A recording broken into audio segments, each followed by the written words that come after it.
If you would like to get your review, dear listener, there's the filthy capitalist option. As Sori says, 125 gets you straight to the head of the line. You don't have to be a part of the alliance. You don't have to be part of the group. Wait a minute. And the biggest thing is you don't have to wait. You hop, skip, and jump right in front of everybody. 125 gets you there. You do that 3 times, and you get mashed down to the $75 rate for perpetuity. Yes! Also, there is a band review option. So if you've got a band and you're trying to get your band some exposure, hit me up at vinsori@gmail.com, and I'll show you the details about how to pull that off. You can also jump on Patreon, and there is a option on the tiers to be able to get your band reviewed. Yep. Obviously, we can't lie to you, so we can't guarantee a positive review. Get what you get. It's just rubbish. Rubbish. Rubbish. That's British for garbage. My favorite is the community option. $1 at the gate gets you in at Patreon. You get to join an alliance. The alliance joins their points together, and that helps determine what songs that we do. The alliances hang out on Discord. Message me on Patreon to get the link. And they do all kinds of other cool things. They do Minecraft, Dungeons and Dragons. Yeah. It's really a community within the community. Anybody can go on the village, facebook.com/Vin and Sori. There's 160,000+ people on the channel. What's cool about the Discord is that it offers a real opportunity for community connection, friendship, that type of thing. And it's on Discord, so if you're not a Facebook person, it's for you. You start off at $1. Right. Plus you get exclusives. Sori and I are working on a song. So the first 15 seconds of that was on Patreon. Also, at $15 tier and above, when we actually debut the video, they're going to be there live with us. There you are, dear listener. Buy our merch. Buy our merch indeed. A child shall lead them. To buy our merch. Woo! Chance is a song about Chiun Seguha. A Japanese diplomat representing the Chinese Empire in the country of Lithuania during World War II. At great personal risk to himself and his family, he defied his government's order by signing exit visas for thousands of Jewish refugees who otherwise would have ended up in concentration camps. The song conveys his thoughts as he weighs the risk of helping the refugees. At great personal risk to himself and his family, he defied his government's orders by signing exit visas for thousands of Jewish refugees who otherwise would have ended up in concentration camps. Wow. The song conveys his thoughts as he weighs the risk of helping the refugees versus sitting back and doing nothing. This song is from the album Handful of Rain, which was the first Savatage record released after the death of John Olivia's brother, Chris. They co-founded the band in 1978. John wrote and played all the instruments except lead guitar on this record because the rest of the band was still coming to grips with the death of Chris. Holy moly. The only other member to return was Zach Stevens, who took over as lead singer. John stepped down as the frontman after the Streets album. Alex Skolnick from Testament and a friend of John and Chris was brought in to record leads on this record. Wow. The 2 songs I have for you are both Savatage. They are both from different albums and both are true stories dealing to help others. In the first song, the protagonist chooses to help others at great risk, and the second song, the protagonist does not help when it would have cost him nothing to do so. Wow. Savatage, and the name of this song is Chance.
Wow.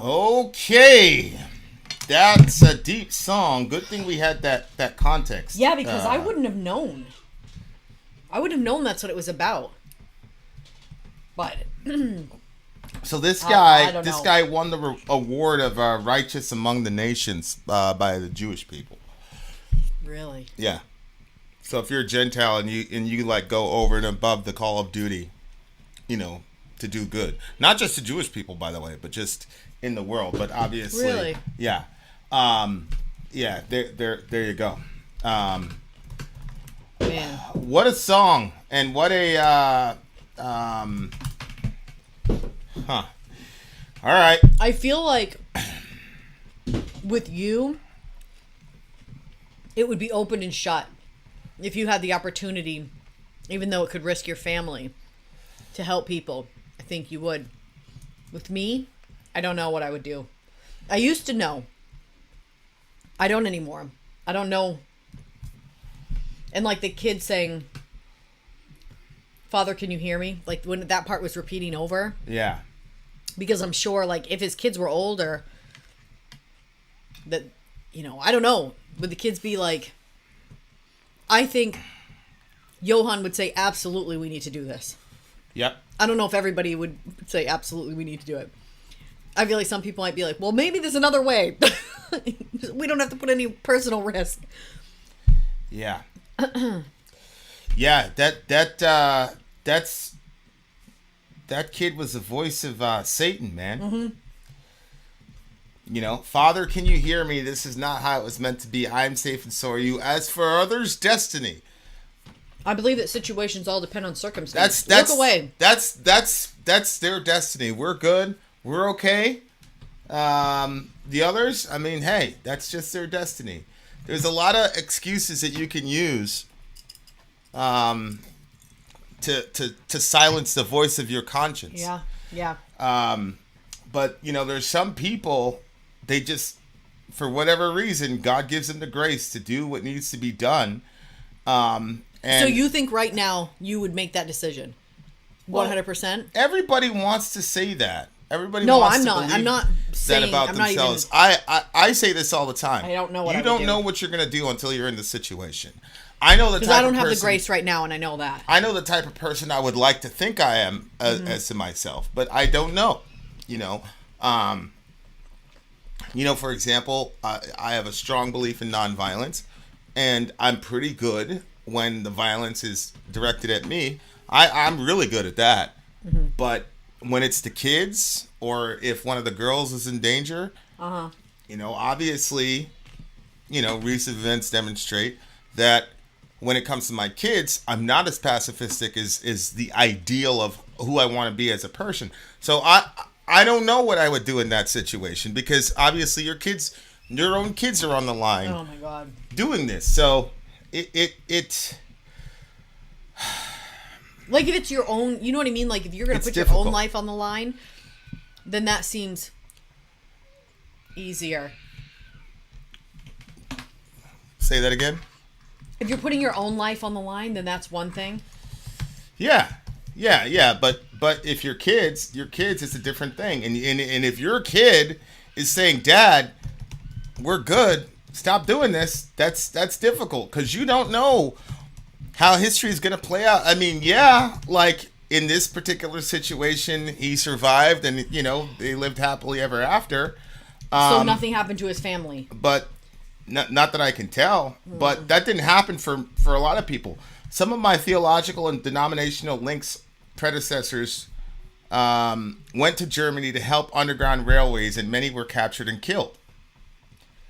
Yeah, so I would assume that that's a majority report, that most of the time when folks try to do the Underground right thing, railways, as in like getting the slaves, yeah, from getting the the South? Jews out of there, All the Jews? you know, as quickly, you know, once, because the Holocaust, you know, I covered this actually in a private video with our Middle America crew, but we were talking about the specific ways in which Hitler made sure not to speak explicitly in their documentation about what they were doing. So they had code words. Aktion meant just violent action against Jews, like in Kristallnacht.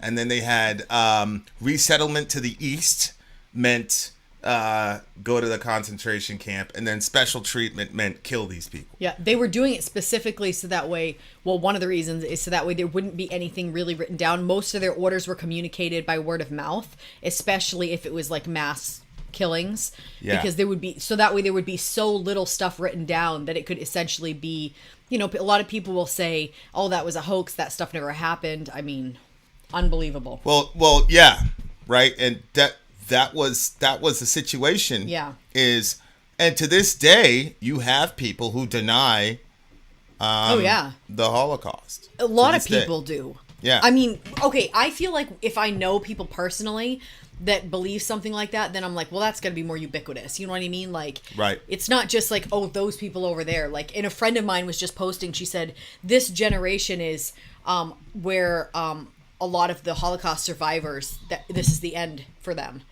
So she's really worried that once they all pass away, that there's going to be really like a mass, like, that really didn't happen. Oh, when yeah. They're still here. There's always going to be a contingent of people that deny it, Yeah. Like hardcore, white supremacists / not just white supremacists, but I do think like the QAnon conspiracy culture gives you a certain ego stroke, like, something that the common person doesn't know. Yeah. And so that's why I just think the Nazi, denial of the Holocaust is one of those things, man, that every generation is going to have to fight to maintain and to keep that shit front and center, because that's, the more and more I look at what's going on in our current situation, the more and more I realize how important history actually is. So, and to JL's point, there's people, and a lot of people, who believe that the earth is flat.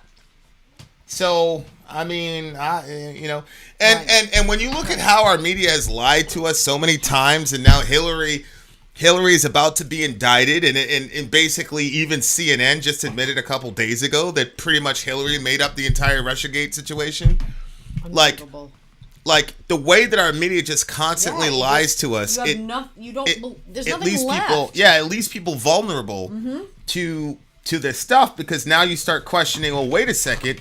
Yeah, I heard about the Holocaust too. You know what I'm saying? And so I really, I don't know, maybe I'm crazy, but I do think that's a danger. So it says, take a chance. The devil, he is so intense. The devil go and change its name. What's the going price of innocence? It can't be the same. It's a really crazy situation. Like, it's really fascinating looking at human beings, because, one of the most provocative quotes I've heard Jordan Peterson say was that he spent most of his first semester trying to convince his students that they would have been on the wrong side of the Holocaust. Oh, yeah. And that's something that I really... It's such a troubling... as a Christian, if you have the doctrine of original sin, it becomes a little... It takes the edge off, because you're like, yeah, of course. Yeah. But it's a really troubling thing, because the way that Germans in that time period are portrayed to this day, it's like they are like some different class of monster. Like, they were not. They were regular Homo sapiens. And if people are so arrogant that they think, even though the odds, you probably have a better odds at winning the lottery or Powerball than you do of being one of the good guys when there's a real social price to pay. Yeah. So it's highly unlikely that when there's a real price to pay, most people are going to fall in line and do what they're told. Yeah. And most people are going to choose the survival of their children and their families over the lives of, another house's people or family. Mm-hmm. It's just a fact. So, like, yeah,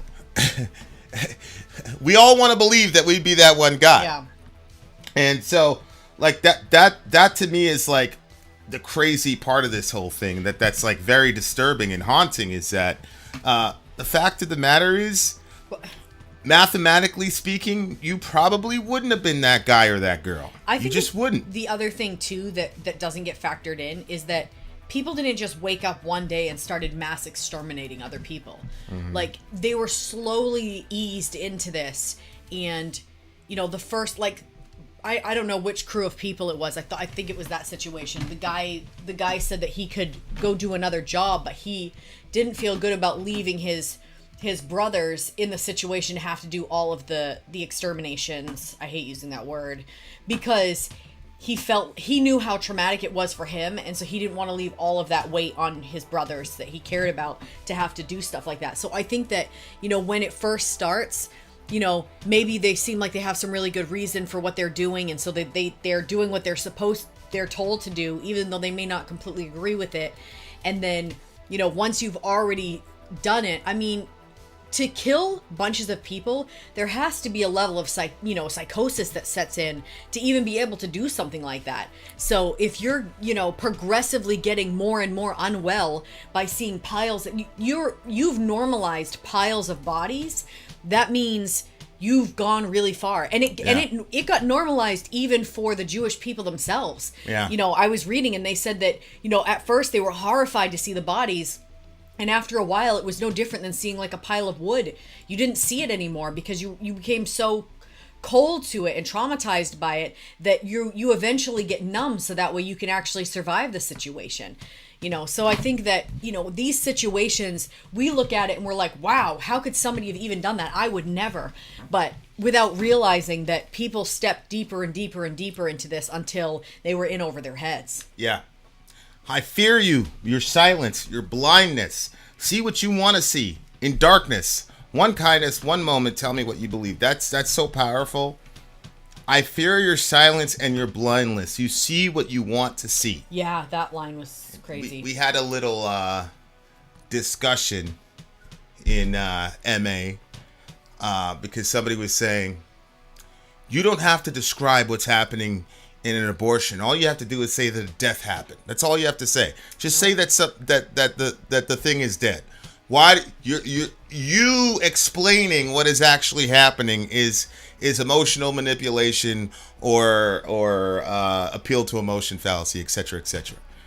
Which of course is complete nonsense. Appeal to emotion, it becomes fallacious when your argument has no logical grounding whatsoever and it's all emotional. Right. So it's like saying Michael Jordan's better than LeBron James because, don't you remember how you felt when he hit that three?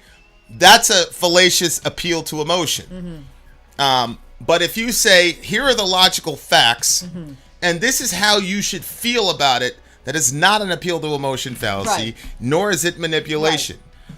The fact of the matter is, evil people, sociopathic people, no. The fact that we all have emotional faculties, and a lot of times our emotions can override a brainwashing program. Mm-hmm. So if you brainwash people over and over again, Negroes aren't really human. But then your 5-year-old son says, why do we keep doing that to Mr. Smith? He's crying, blah, blah, blah, blah, blah, blah. That little kid is reacting from his emotion. He's not intelligent enough to listen to the brainwashing yet. So he doesn't understand that Negroes aren't really human, that they're beneath him. All he knows is when he stubs his toes and he cries, he feels bad. He sees the other guy stubbing his toe and crying, he feels bad. Mm-hmm. So it's fascinating because the purveyors of evil always want to hide from the public what's actually being done. Right. Which is why the Nazis went through so much trouble to use terminology like Action and other, resettlement to the east and all this other stuff. Yep. Because they knew if they told people explicitly, hey, this is what we're doing, and we're doing, and it got so brutal that it became comical in a sense. Like, oh, really? We're experimenting on people? Come on. They were so horrible that people couldn't believe how horrible it was. And so, I remember like we do sidewalk work out there, and we would, I'm not a fan of graphic imagery. I'm really not. Yeah. But people would walk by and say, that's Photoshop. That's not what's happening. All the time. We're just removing cells. They would literally say that. And you'd say, No, I'm like, look, there's a Planned Parenthood worker right there. Ask her. Like, it was weird because they legit looked like they really believed that we photoshopped this picture to stick it out there. They would get so angry. Yeah. And it's like, that's it right there. And that's the deal that sociopaths make with regular people in society. The deal Everybody is, has a smartphone. I'm going to cover it. We're going to cover it up in this kind of language. We're going to hide it. And you get to look the other way and still feel like you're a good person. Yeah. And we get to go and do this shit and everybody's going to be fine.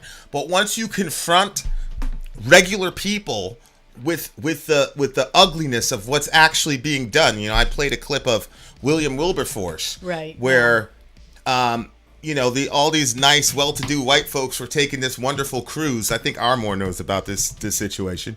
They're going to take this wonderful cruise, and instead of, you know, the cruise boat, William Wilberforce says, this is the Madagascar.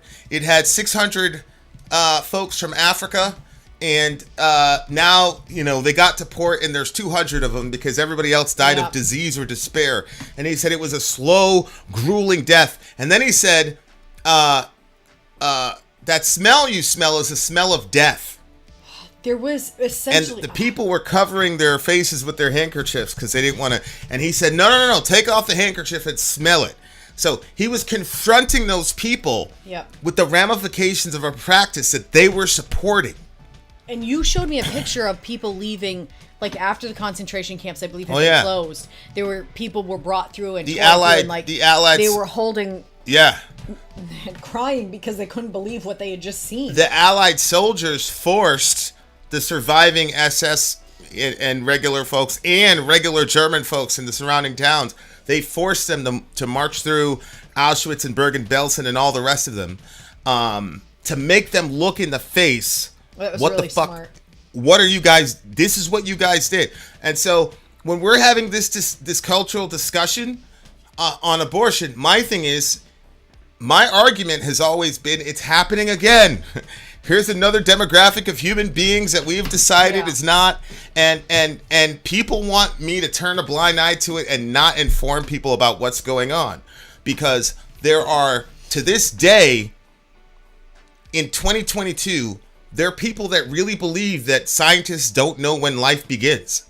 They really think that. I'm like, no, there's a 96% consensus, and the 4% who disagree are talking about implantation. Mm-hmm. So the 96% said fertilization. The 4 who disagreed said implantation. So that it might be earlier. That means every target of abortion, from a scientific perspective, is a human life. That's a fact. It's indisputable. Yeah. It's not disputable. So AOC gets up there and says, of course, Twitter's not going to, you know, suspend her for disinformation. But that's, I was talking to somebody else who's an activist. I'm like, is this the best they have? We don't know when life begins, so I choose, you choose, and who are you to say, and all the rest. So if I believe that like Francesca Minerva doesn't believe life begins even after you're born, because you don't have a concept of the future, so you're not a real person. And so what are we talking about here? And you know, the consistent lies, like, oh, women are only getting late-term abortions because their life is in danger. Yeah. The Guttmacher Institute, which is a reporting arm of Planned Parenthood, says no. Women are getting abortions in the second and third trimester for the same exact reasons they get them in the first trimester. Those are just facts. And then on top of that, what we shot yesterday, 52% of sex-trafficked girls and women report that they were forced to have abortions. And those are the ones that talk. And you and I both know, if you want to have a lucrative sex trafficking business, you cannot let these girls get pregnant. They get sick, they can't work as well, and who wants to cavort with a 6-month pregnant girl? Well, we read that some of these pimps, pregnant women are fetishized, so they will let the girl get pregnant and show at 6 or 7 months, and then march them into a clinic and kill the kid. Like, these are facts you have, and this is not coming from a Christian outlet. This is coming from Miss Lederer, who is the State Department's consultant about human trafficking and sex trafficking. She's saying this, not us, not our team. So there are all these horrible ramifications to this practice, and people are saying, don't tell anybody these gory details. Just say people died. No, I'm not going to do that. Nope. I'm not going to do that. And yes, you will be penalized in this society if you speak the truth about babies, but you're not going to be penalized like Stephen Armour's people. I mean, this guy's got people in his family who were trying to use Underground Railroads to help these Jews, and a lot of them paid with their lives for it. Yeah, that's crazy. So, like, how could I be a coward and not say anything for these? Nobody's going to touch me. You know what I'm saying? Like, yeah. I mean, there were people. Remember that time that guy threatened? There were a couple times people threatened to kill me and all this. Yeah. And then the one that I'm laughing because one person said that they were gonna. It sounded like a cartoon move. Grab you by the back of your shirt and shove you through the windshield. Yeah. He said he's gonna throw me through a windshield. And the crazy thing was, he's gonna kill me. He's gonna go. He literally had his like 2 or 3 year old in a stroller. He stops the stroller so he can threaten to get violent on you. I'm like, what are you doing? It's so weird. I said, what did you say to me? I said, you doing what? And that's when you were like, Vin, we're Christians. What are you doing? Because I was looking for the... Yeah, you were looking down. Anyway. This song was really interesting what they did with it musically, like that repeating part, like the overlapping vocals, and it got like really beautiful musically throughout it. That was surprising, but then there also had some different sounds to it that kind of made you feel like, you know, the that sort of tiptoey feeling, which would be the type of feel that you would have if you were going to go and protect a certain group of people and you don't really want your family to die in the process. So I just thought it was a interestingly put together video song. Yeah. And the topic obviously is very important. 9.3 for me. Yeah. But I think Amy's right. If certain religions can reject transfusions based on their belief that they're allowed to even jeopardize the life of their children. That's true. Like, you know, the kid needs a blood transfusion, and the blood transfusion is like 98% going to save your life. Yeah. But because, you know, Jehovah's Witnesses are like this, because you have some crazy, you know, whatever, now this kid's going to die. Yeah. Does the government sit back and say, well, that's your religious belief, we're going to let this kid die? Or does the government impose our morality onto that parent and say, no, we're not going to let you do that because your child's going to die? Like, to me, people are like, oh, that's a big moral conundrum. That's not a moral conundrum to me, bro. Like, I don't, like, life should be the priority.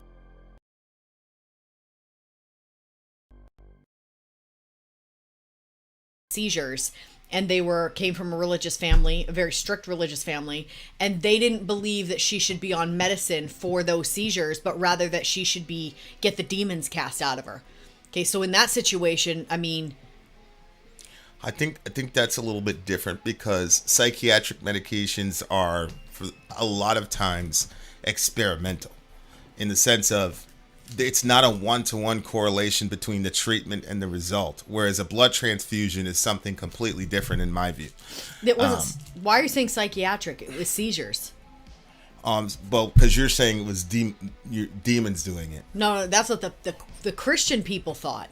She was having seizures. They said she needs to be on anti-seizure medication, and they said no. What ended up happening? Oh, I don't know what they ended up doing. That's funny. I don't remember the ending. See, like of a that. blood transfusion. She's older than I am now, so I mean, she survived. The blood transfusion thing to me is a little bit different because it's one of those situations where I think they ended up putting her on the medication. If you don't do this, you will die almost definitively. If you do this, you will live almost definitively. Like, it's that cut and dry. I'm assuming that's a scenario that Amy's talking about. And in that scenario, I don't think there should be any debate, religious or otherwise, and I don't care what the person believes, because they did throw around CBD oil. My argument is that life is the foundation and the fountain of all other rights. So if we have a system that explicitly functions to deny somebody the right to live, then that should be overridden. I don't care what your argument is, religious, whatever the argument is, you're wrong. I see. Right? Yeah. So that's where I'm at with it. Yeah. And if she's talking about that situation, obviously it's not as ubiquitous as abortion, But I still think that, especially as a pro-life person, that's absolutely something that should be brought to the fore. And it's not something that we should be split on. And it's not something that should be like, oh, this is this real giant existential debate. I agree. I'm not saying we shouldn't debate it. I'm not saying it shouldn't be in the public square, because I believe whatever your arguments are, once that gets revealed in the public square, I think the majority of us would support legislation that says, no, we're going to override that belief, and we're gonna save this kid's life. And then you can deal with the ramifications after, but at least your kid will be alive. I think if you had that public debate, I think you would get support from 90% of Americans that say, hell no. I think you're right. So that's a good, I think, it's often overlooked, but I think very important. Psychiatric stuff, I think it's a little bit different. But if it's like a bone marrow transplant and you have a match, or a kidney and you have a match, and the parent goes, no, I've got this religious thing, I'm completely good with that. Okay. So good one, Amy. Really, really good song. And I think the song is challenging, because we love to make heroes out of those people. But none of us would ever want to be in that situation. Right. So, yeah. While this shouldn't simply be centered around religion, I love that in all of this during the abortion debate, everyone, including EOC, have suddenly become experts on Jewish law. So weird. Yeah. And Vin was watching that, and I didn't know that it was AOC. And I'm like, what is this woman talking about? What a weird thing to be saying. But then I was like, you know what? This is just, some person that started their little YouTube channel, and they don't know what they're talking about. And then later on, I found out it was AOC saying that stuff. I was like, what is going on? Yeah. Weird. Yeah. Horrible.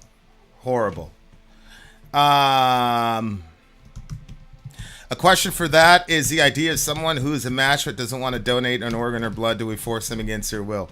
The only legislation that I would agree with where you could forcibly have to donate a kidney or something like that is if here's legislation that I thought of drafting, and this happened after the car accident.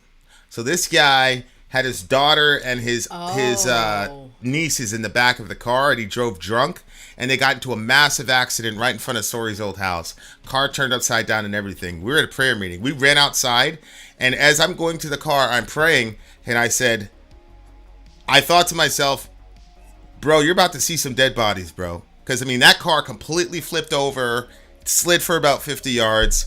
I'm like, and I was telling God, I was preparing myself mentally, okay, you're about to see some dead bodies. That's why I didn't even walk over there. I stayed on the steps. I was like, I don't want to see. I ran down there. We went in there, and by God's grace, all of them were alive. Her fingernails weren't even chipped. The nail polish. Her fingernails weren't. She had this little pig thing on her keychain or whatever. We found that somewhere down the street. But anyway, the dad of one of the girls pulls up behind and goes after the drunk driver. He was going to murder him. And I kind of grabbed him and, I locked him up and calmed him down or whatever. But, okay, so here's where I'm going with that. If the accident was so horrible that, let's say one of the girls had, a punctured liver, right? Or a punctured, kidney or something like that. I would be completely good with legislation that says that drunk driver has to give that girl the kidney. Yeah. I would be completely good with that. In other words, if you committed an action that directly resulted in the person needing some sort of organ or things of that nature, I would support legislation that says you have to give up that kidney if you're a match, or you have to do the blood transfusion if you're a match. And I think if we had that open for debate, I think there'd be some nuance and things around that, but I think people would support that. Yeah, I think that's fair. I think people would support that. You put the person in that situation. Yeah, you put the person in a situation where they're relying on your body. You need to do it. So anyway, that's how to answer that question. Okay, what'd you get the song? 9.3 for me. It's a 9.5. Shout out to all our Jewish brothers and sisters who didn't make it out of the show. God is a God of justice. And that's good news, and that's the worst news in the world. So do what you will with that, dear listener. Vin out. Sori out. Gone.